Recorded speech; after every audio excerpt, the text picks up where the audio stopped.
Hello guys, welcome back to the tutorial. So today we will be installing our Node.js app into our platform. So to get started with, you go to your browser and you download Node.js. You download Node.js. Currently I'm using Node.js version 12.16. So you download it from here. Actually I've downloaded mine.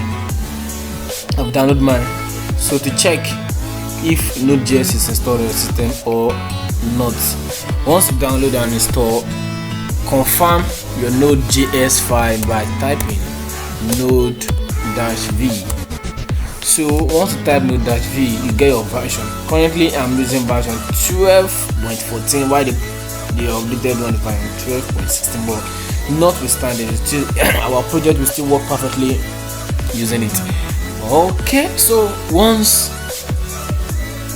you are done in downloading your Node.js and installation of it, the next thing we are going to do is get your code editor. I recommend VS Code for you. VS Code is more better. So to get VS Code, you can navigate to VS Code website. So VS Code is a very cool editor for creating a dynamic application. Simple code, simple layout. Okay, so you can get VS Code. For me, I've gotten mine. So it's very simple. So I've gotten the Node.js, I've gotten my VS Code also over here. Okay, now to get started, after downloading your Node.js and everything, so you come over to our new folder. I have created a folder here called latest app. That folder is where our package, our modules, and our static page will be located. So once you create your folder, enter into the folder. Then let's open the folder with code. So I'll be opening my folder with VS Code. That's what I mean. Okay, currently I have no file in my folder, so I'll be using my Node.js to start a project. Okay, to start with the project, we use a command called npm. So npm init. So with npm init is going to initialize a package.json for us. So I will hit on enter. I've clicked on enter. Now the npm init will walk us through by saying this utility will walk you through by creating a package.json file. Then the package.json file will include our application's name, our version code, description, our entry point.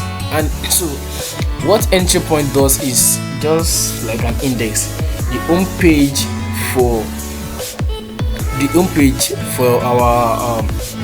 our express, where it's going to start with and where it's going to find the file we are to run. So from the index, we specify the static file we will be loading. So that's the functionality of the node of the index.js. Okay, so after that we move on to the next one, test command. We don't need anything, keyword, nothing, auto. You can give it an auto name. So I'll be giving it a delay your DJ. Okay, fine. License, I don't need license for now. I don't need license. So after everything has been done, then you'll be given a preview of your package.json. Here I have my name, latest app, version code, version 1.1.0, description, no description, main, which is the main entry we just said just now, which is the index.js. So my app will be starting from index.js. And the script, I don't have any script. Or this don't let all this confuse you. It's just nothing. So it will get to ask you again, is this okay by you? Then you click on yes. That's why. Good. Now I'm done. After everything has been done, I would like to clean my terminal. So I'll be using CLS to clean it up. So don't get confused. Now if I close my terminal now and check my package.json, you will discover I have it here. I have my name, latest app. So everything has been bound together here. Good. That's the beauty. That's what we need. Now after that, we will need to install a new module. a module called Express.js using npm. So we type npm install express express in our dependency. So npm install express dash save. So she's going to save it in our development area. Okay, I've hit on enter. Now it's loading. npm is downloading and it's going to be saved in our development area. Okay, fine. Our npm has been downloaded and has been installed. As you can see, it's called dependency. So it's what we'll be using to develop most of our platform, our host, our local host, and everything. Getting the host, reloading to the static page. We'll be using npm. We'll be using this Express.js.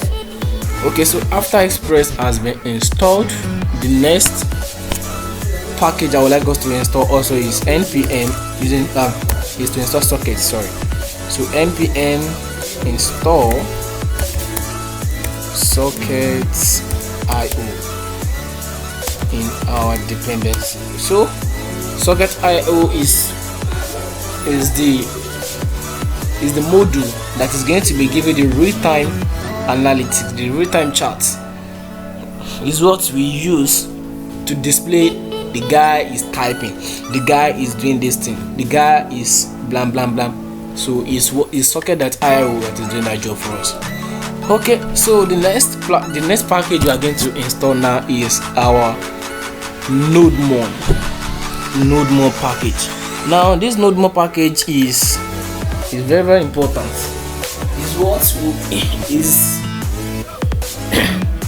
Is the module that we'll be using to be refreshing our server whenever we make any changes to it. So Nodemon refresh the server and tell the server, okay, this guy has done this thing, he has made changes to the code. So it's going to refresh the code for us in the server. Then our website will get updated instantly. Fine. So let's install it. So npm install globally Nodemon. So I'm telling npm to install Nodemon in the global mode. So hit on enter. It's going to download Nodemon for me.